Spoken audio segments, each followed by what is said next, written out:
தென்றலே மெல்ல பேசு சீரியல்ல நாளைய எபிசோட்ல என்ன நடக்க போகுது அப்படிங்கிறத பார்க்கலாம்.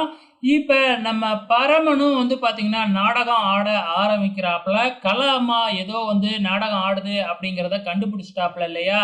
அசோக்கோட கொலைக்கும், கலாவுக்கும் கண்டிப்பா அ சம்மந்தம் இருக்கு அப்படிங்கிறத இப்ப உறுதியா நம்ப ஆரம்பிச்சிடுறாப்புல. இப்ப கலாவுக்கு தெரியக்கூடாது. நம்ம சந்தேகப்படுற விஷயமே தெரியக்கூடாது. உண்மைய நம்ம கண்டுபிடிக்கணும் அப்படின்னு முடிவு பண்ணிடுறாப்புல. இதனால கலாவ நம்புற மாதிரி நம்பி, கூடவே இருந்து உண்மைய கண்டுபிடிக்கணும் அப்படின்னு பிளான போட்டுட்டாங்க.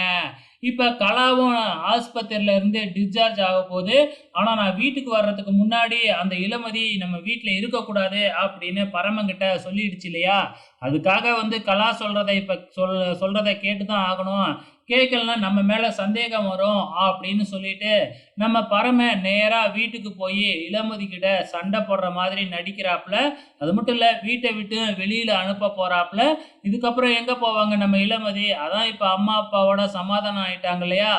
அங்க தான் நம்ம இளமதி போக போறாங்க. இருந்தாலும் பார்த்தீங்கன்னா, இளமதி கிட்டயும் நம்ம எதுவும் தெரியாத மாதிரியும், இன்னும் இளமதி சொல்றத நம்பாத மாதிரியும் நடிச்சுக்கிட்டு இருக்கிறாப்புல. எப்பதான் இளமதிக்கு உண்மை தெரிய போகுது, பரமன் நம்மள நம்ப ஆரம்பிச்சுட்டான் அப்படிங்கிறது தெரிய போகுதுன்னு தெரியல.